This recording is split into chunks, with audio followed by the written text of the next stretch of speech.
ప్రస్తుతం గత 4-5 రోజులుగా మనం చూస్తున్నట్లయితే రాష్ట్రంలో ఒకే మాట చాలా వైరల్గా మారుతుంది. అదేంటి అంటే జర్నలిస్టు వర్సెస్ అక్రిడేషన్. అసలు నిజమైన జర్నలిస్ట్ ఎవరు?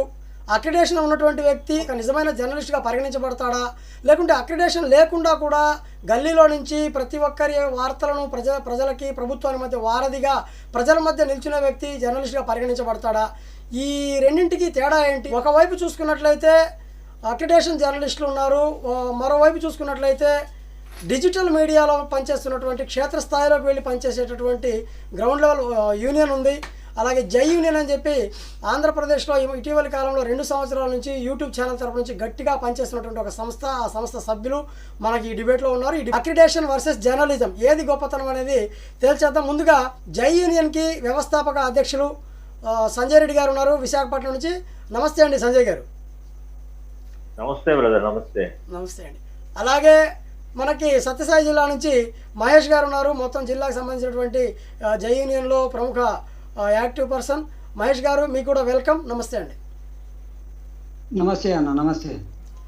అలాగే హృదయనాథ్ గారు ఉన్నారు, ఆయన కూడా స్టేట్ లెవెల్లో జై యూనియన్ సభ్యులో మెంబర్గా ఉన్నారు. నమస్తే అండి హృదయనాథ్ గారు. సార్ నమస్తే సార్. అలాగే మన గంటా రామస్వామి గారు ఉన్నారు, ఈయన కూడా రాయలసీమ జిల్లాకు సంబంధించి ఉన్నారు, సత్యసాయి జిల్లా అటువైపు నుంచి. చాలా ముందు మీకు వెల్కమ్ చెప్తున్నాండి రామస్వామి గారు. సార్ నమస్తే సార్.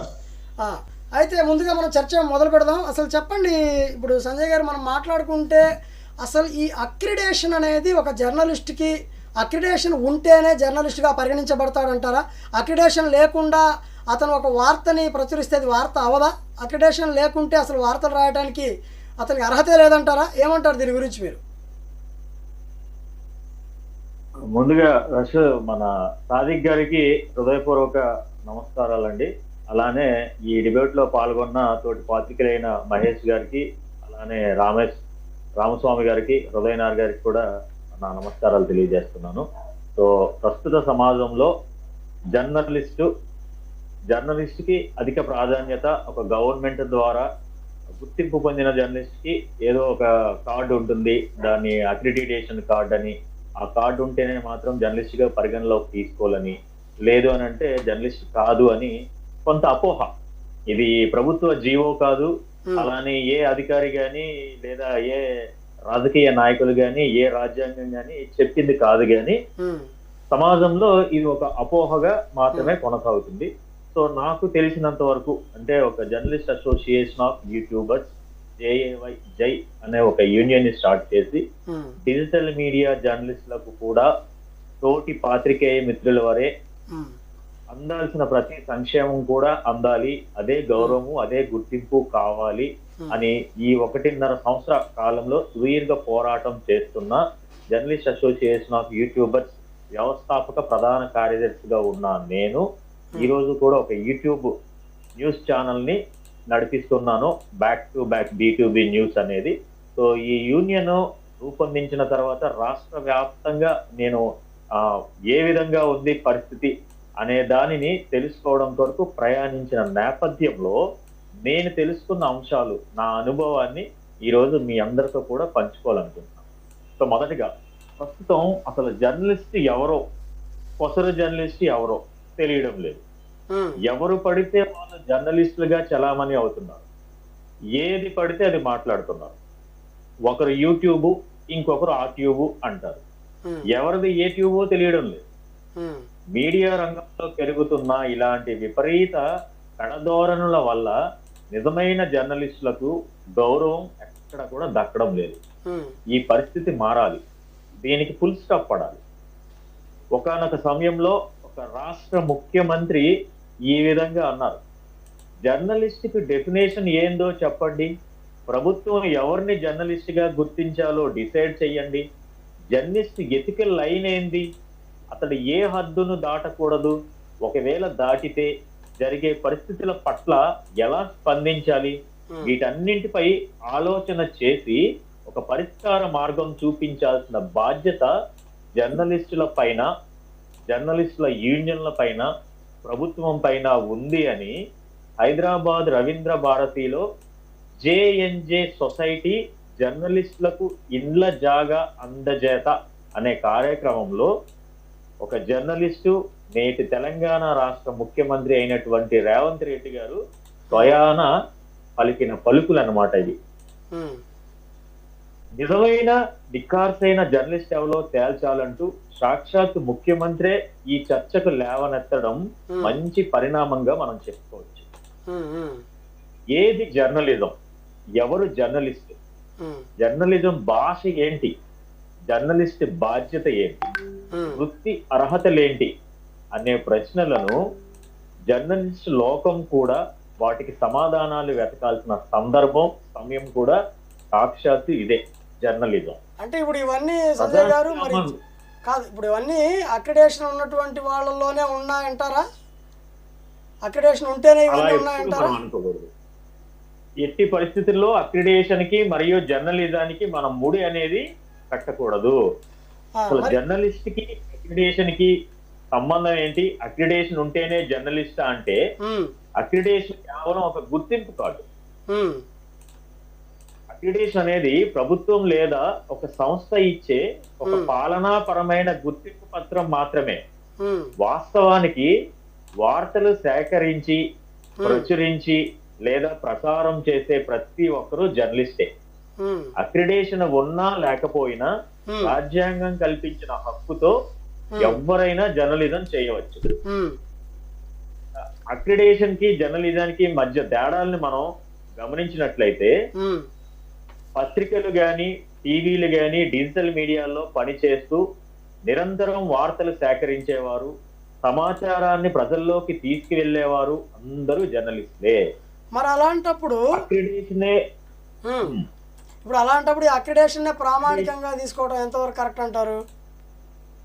ఆ ప్రభుత్వ కార్యక్రమాలు, అసెంబ్లీ, సచివాలయము, కోర్టులు, ఇతర అధికారిక ప్రదేశాల్లోకి ఉమ్, సులభంగా ప్రవేశించడానికి, అధికారిక సౌకర్యాలు పొందడానికి మాత్రమే అక్రిడేషన్ ఉపయోగపడుతుంది.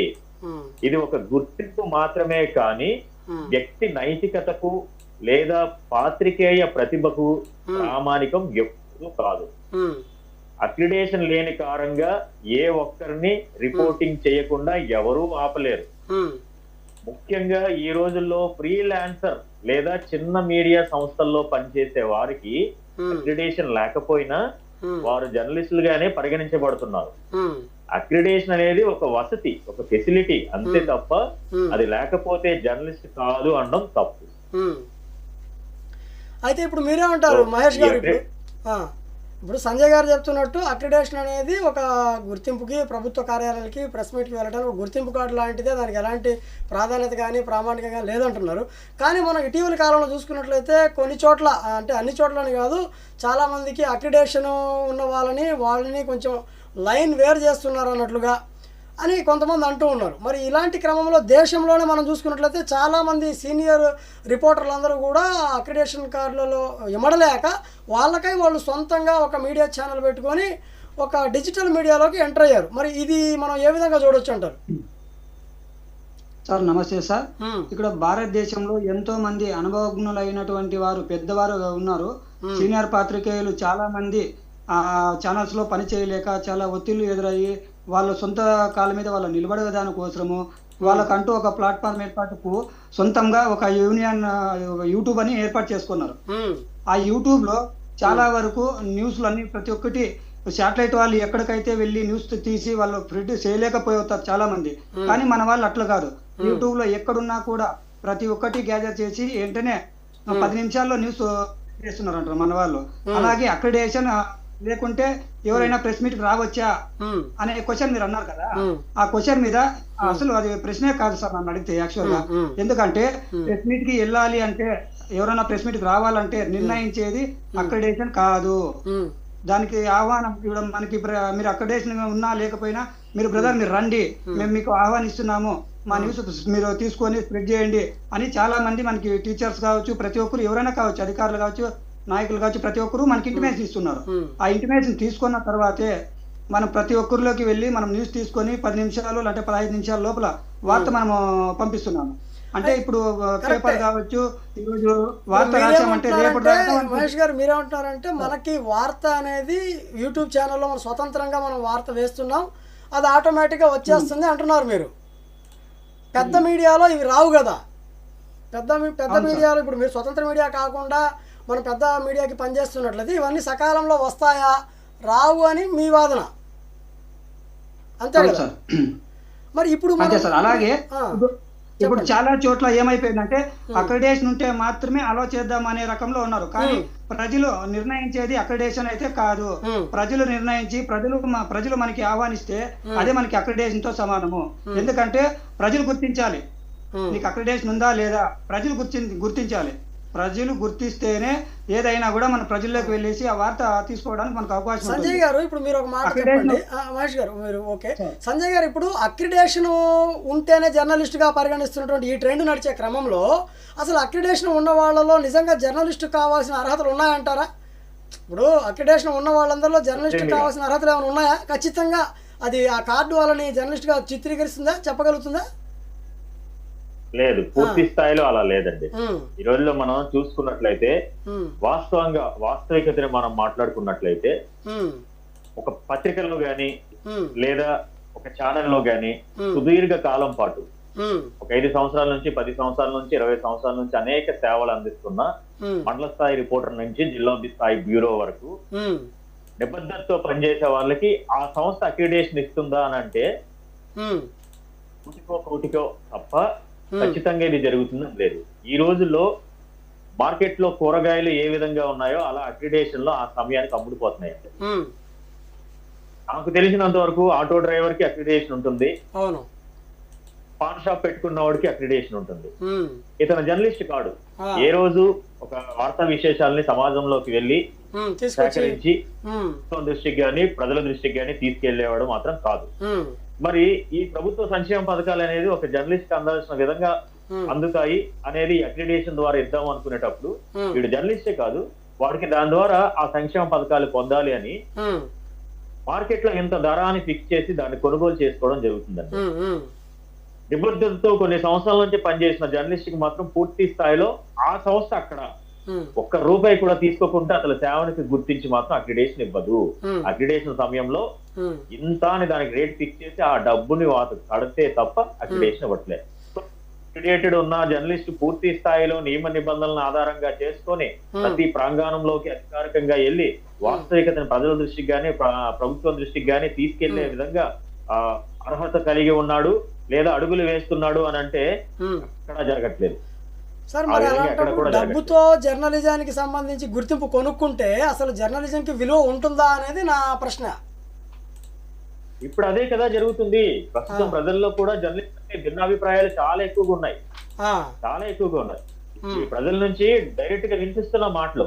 ఎందుకంటే ఇప్పుడు మాస్ మీడియా లేదా ప్రింట్ మీడియా అయినటువంటి న్యూస్ పేపర్లు, మ్యాగజైన్స్, ఎలక్ట్రానిక్ మీడియా అయినటువంటి న్యూస్ ఛానల్స్ లాంటి మీడియాల్లో పనిచేసే వాళ్ళు జర్నలిస్ట్లా, అక్రిడేషన్ ఉన్న వాళ్ళు జర్నలిస్ట్లా, లేక యూట్యూబ్ వెబ్సైట్ ఈ పేపర్ లో పెట్టుకునే వాళ్ళు జర్నలిస్ట్లా అనే ప్రశ్నలు ప్రజల నుంచి బీభత్సంగా వినిపిస్తున్నాయి.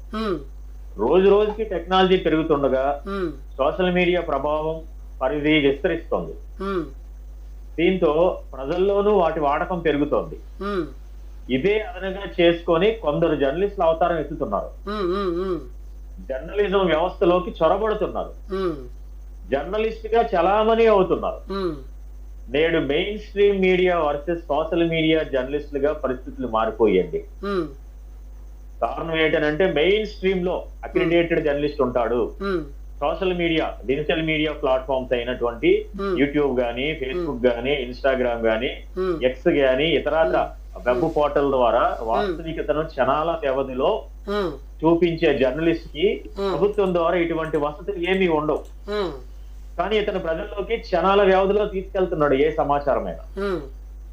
కానీ మెయిన్ స్ట్రీమ్ అయినటువంటి జర్నలిస్టులు పూర్తి స్థాయి హక్కులను కలిగి ఉండి పూర్తి స్థాయి ప్రభుత్వ సంక్షేమాన్ని కలిగి ఉన్న వ్యక్తి ఆ నిమిషాల వ్యవధిలో ప్రపంచానికి చేరువ చేస్తున్నాడా ఆ వార్తా విశేషాలంటే ఎక్కడ జరుగుతుంది?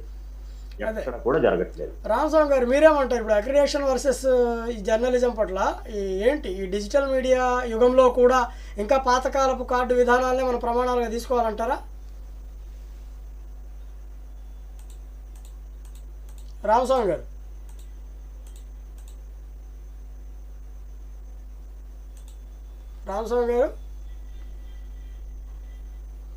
చెప్పండి మహేష్ గారు, మీరేమంటారు? ఇప్పుడు ఫైనల్గా మనం ఏం చేద్దాం? ఇప్పుడు జర్నలిజం అని హృదయనాథ్ గారు కూడా ఉన్నారు. హృదయనాథ్ గారు మీరు చెప్పండి, జర్నలిజంకి సంబంధించి ప్రామాణికత నిజంలో నుంచి వస్తుందా? ప్రజలు ఇస్తే దాన్ని మనం గుర్తించుకోవాలి, అదే గుర్తింపుగా భావించాలా, లేకపోతే ప్రభుత్వాలు ఇచ్చేటటువంటి ఒక కార్డుని చూసి మనం జర్నలిస్ట్గా గుర్తించాలంటారా?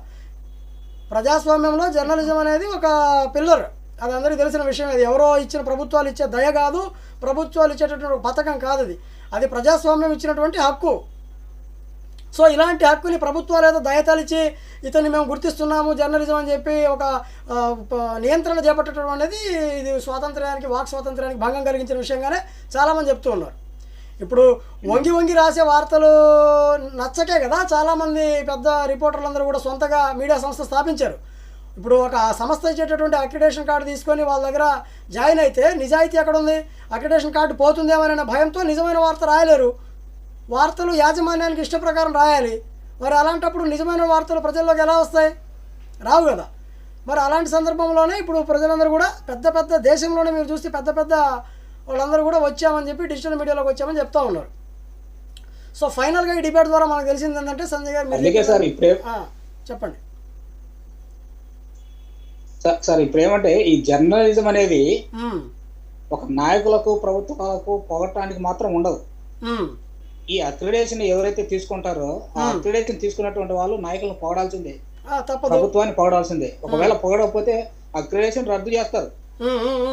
కాబట్టి మనకు ఈ డిజిటల్ మీడియా ఏం చేస్తుందంటే, అవునవును, అందుకే ఈ డిజిటల్ ఈ యూట్యూబర్స్ అంటారు కదా, ఈ డిజిటల్ మీడియా ఏం చేస్తుందంటే ఎవరిని లెక్క చేయదు, నేరుగా ఎక్కడికి పోవాలనో అదే. ఇందులో మొట్టమొదటి ఏంటంటే